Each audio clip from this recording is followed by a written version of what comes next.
आणि एक मोठी बातमी मुंबईतून येते। मरीन ड्राईव्ह परिसरामध्ये असलेल्या निळकंठ नावाच्या इमारतीमध्ये आग लागली आहे। या घटनास्थळी अग्निशमन दलाच्या गाड्या दाखल झालेल्या आहेत आणि आग विझवण्याचे प्रयत्नही सुरू झाले। इथे दृश्य आपण बघतोय, मुंबईतल्या मरीन ड्राईव्ह या परिसरामध्ये निळकंठ नावाची ही इमारत आहे आणि या ठिकाणी प्रचंड अशी ही आग लागलेली आहे। नेमकी ही इमारत रहिवासी स्वरूपाची आहे की या ठिकाणी ऑफिसेस होते, कुठली कंपनी होती, या संदर्भातली माहिती जी आहे ती आपल्याला घटनास्थळावरून मिळेलच। मात्र सध्या आपण बघतोय की आग विझवण्याचे शर्थीचे प्रयत्न सुरू झालेले आहेत आणि अग्निशमन दलाच्या गाड्या या देखील घटनास्थळी दाखल झालेल्या आहेत। अधिक माहिती घेऊयात, भाग्यश्री प्रधान आमची प्रतिनिधी आपल्या सोबत आहे। भाग्यश्री, काय अधिक माहिती? रहिवासी इमारत आहे, कशी इमारत आहे, किती ठिकाणी आग लागली आहे? प्रज्ञा, नक्कीच ही रहिवासी इमारतच आहे आणि ही मरीन लाईन स्टेशनच्या समोर आणि एस ब्रिजच्या जवळ लागून ही इमारत आहे।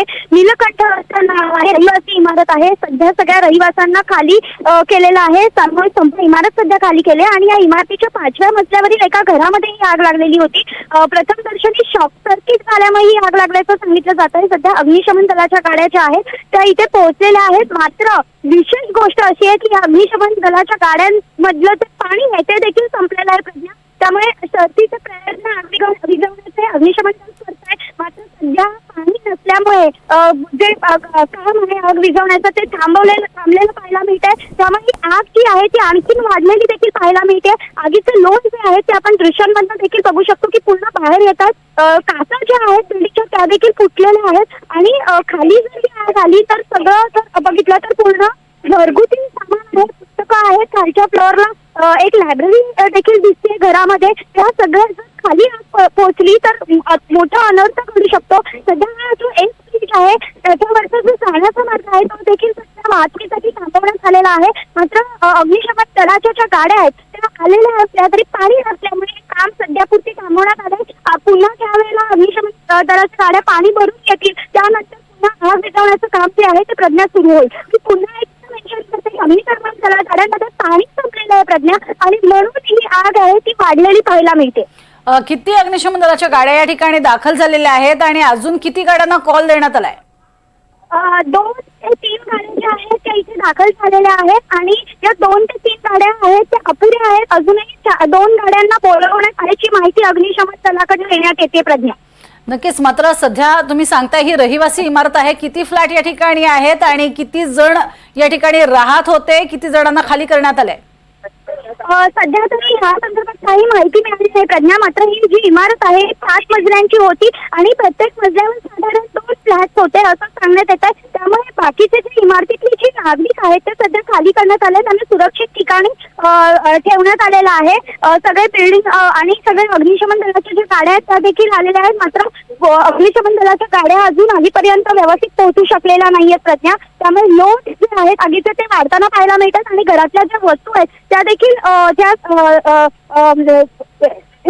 जी आहेत ती वाढलेली पाहायला मिळतात, पेट घेताना पाहायला मिळतात। भाग्यश्री, मात्र जसं तुम्ही सांगितलं की या भागात आलेल्या अग्निशमन दलाच्या गाड्यांमधलं पाणी संपलेलं आहे, हे या संदर्भात आता अग्निशमन दलाकडनं काय स्पष्टीकरण दिलं जातंय आणि अजून किती गाड्यांची आवश्यकता आहे याबद्दल काही माहिती देण्यात आली आहे का?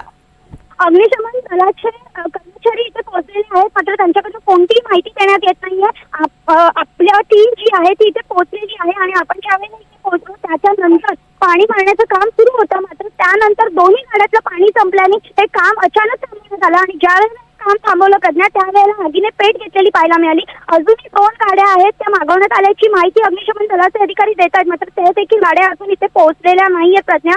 वाहतुकीसाठी महत्वाचा, अत्यंत महत्वाचा असा ब्रिज मानला जातो एस ब्रिज आणि तो देखील सध्या बंद करण्यात आलेला आहे। बघ्यांची प्रचंड मोठी गर्दी जी आहे ती इथे वाढलेली पाहायला मिळते आणि यामुळे सगळ्या वाहतुकीला देखील मोठा खोळंबा झालेला पाहायला मिळतोय प्रज्ञा। नक्कीच, तुर्त धन्यवाद भाग्यश्री या माहितीसाठी। मात्र आगीचे प्रचंड लोळ बाहेर पडताना आपल्याला पाहायला मिळतात या घरातून। मी आहे आत्ता मरीन लाईन स्टेशनच्या समोर एस ब्रिजवर आणि आपण बघतोय की या एस ब्रिजला लागूनच एक नीलकंठ नावाची रेसिडेन्शियल बिल्डिंग आहे जिथे रहिवासी राहतात. या बिल्डिंगमध्ये जर चौथा फ्लोअर बघितला तर पूर्ण घर पेटलेलं आहे, आग लागलेली आहे. अक्षरशः ज्वाळा ज्या आहेत त्या बाहेर पडताना पाहायला मिळत आहेत. इतकंच नव्हे तर ही जी बिल्डिंग आहे ही अगदी एस ब्रिजला लागून असल्यामुळे वाहतूक देखील सध्यापुरती इथे बंद केलेली आहे, कारण ज्या अग्निशमन दलाच्या ज्या गाड्या आहेत त्या देखील या ब्रिजवर उभ्या असलेल्या पाहायला मिळतात. जवळपास 3 ते 4 गाड्या अग्निशमन दलाच्या इथे पोहोचलेल्या पाहायला मिळतात आणि आग विझवण्याचे सरतीचे प्रयत्न सुरू आहेत. आत्ता सध्या ही इमारत जी आहे ती पूर्णपणे रिकामी करण्यात आलेली आहे. मात्र जर बघितलं तर अद्यापही काचा फुटताना देखील पाहायला मिळतात. आगीमुळे या काचा फुटताना पाहायला मिळतात. इतकंच नव्हे तर ज्वाला ज्या आहेत त्या वाढताना देखील पाहायला मिळतात. त्यामुळे ही आग लवकरात लवकर विझवण्याचे जे शर्थीचे प्रयत्न आहेत ते अग्निशमन विभागाकडून केले जात आहेत. त्यामुळे आता ही आग किती वेळात विझणार हे बघणं महत्त्वाचं ठरणार आहे. तोपर्यंत हा एस ब्रिजवरचा एक बाजूचा जो वाहतूक आहे ती बंद करण्यात आलेली आहे आणि सध्या शर्थीचे प्रयत्न जे आहेत ते अग्निशमन दलाकडून सुरू आहेत. व्हिडिओ जर्नलिस्ट अरविंद मोरेंसह मी भाग्यश्री प्रधान, आचार्य NDTV मराठी, मुंबई. आपण बघतोय प्रचंड मोठ्या प्रमाणात अशी लागलेली आग आहे. 4थ्या-5व्या मजल्यावरती लागलेली ही आग आहे आणि अग्निशमन दलाच्या गाड्या घटनास्थळी दाखल झालेल्या आहेत. आग विझवण्याचे शर्थीचे प्रयत्नही सुरू आहेत.